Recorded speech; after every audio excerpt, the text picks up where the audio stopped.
Personne n'a besoin de moi pour souffler sur les braises. Pardonnez-moi, elle se fait toute seule. Elle avance toute seule, je vous l'ai dit tout à l'heure. Maintenant, pour l'espérance et pour l'espoir dont vous m'avez parlé,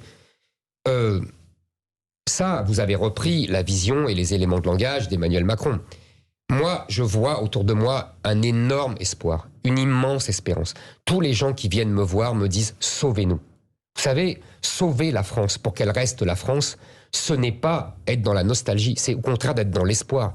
Ce peuple français veut rester français. Il n'a pas envie d'être remplacé ou noyé dans une invasion africaine ou devenir le Liban en grand ou une espèce de 51e pays de l'Oumma, la communauté des nations musulmanes.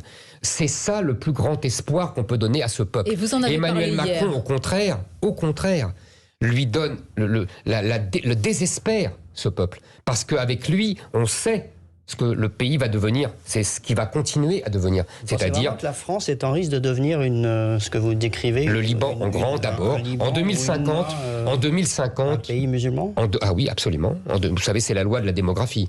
Vous avez vu le reportage sur M6 à Roubaix. Roubaix, c'est l'Afghanistan à 2 heures de Paris. Et des Roubaix, il y en a des dizaines en France. Donc là, on est déjà dans le pays en Oumma. Il y a des innombrables enclaves étrangères en France où on n'est plus en France.